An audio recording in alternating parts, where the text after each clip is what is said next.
о том, что ингуши знали о готовящихся нападениях и заранее ушли из сел пригородного района, покинули Владикавказ. Оставим пока доводы логики и позицию ингушской стороны, вот что говорится в расследовании Генпрокуратуры России. Первое. Анализ событий, происшедших в последней декаде октября 1992 года, также подтверждает вывод следствия и опровергает доводы некоторых должностных лиц Осетии о том, что ингуши якобы заранее знали, что вооруженный конфликт начнется именно 31 октября, обосновывая свои доводы о якобы имевшей место осведомленности ингушей о дне начала вооруженного конфликта. Эти свидетели делали неподтвержденные какими-либо объективными доказательствами ссылки на то, что еще 29-30 октября многие ингуши не вышли на работу и выехали за пределы Осетии, а их дети в эти дни перестали посещать школы, техникумы, институты. Вопрос о том, знали ли ингуши заранее о времени начала вооруженного конфликта и назначался ли кем-то этот день, имеет первостепенное значение для установления полной картины трагических событий, поэтому он тщательно исследовался следствием. Были допрошены руководители предприятий, организаций, учреждений и школ пригородного района и Владикавказа, а также соседи ингушей из числа русских и лиц других национальностей. Большинство допрошенных по этим вопросам свидетелей пояснили, что 30 октября основная масса ингушей трудились на своих рабочих местах. Массовый отток ингушей из Владикавказа возник только после начала вооруженного конфликта.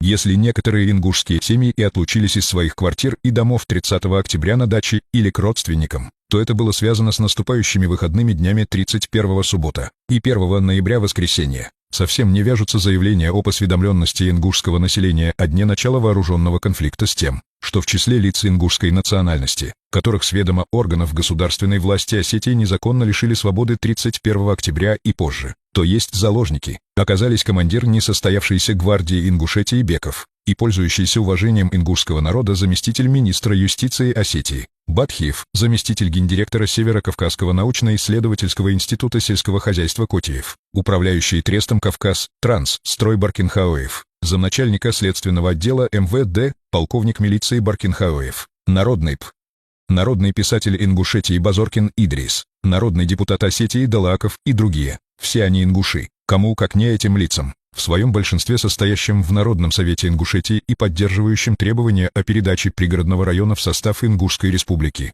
Следовало бы до начала вооруженного конфликта вывести свои семьи, но они этого не сделали, и это обстоятельство еще раз подтверждает неопровержимость вывода следствия.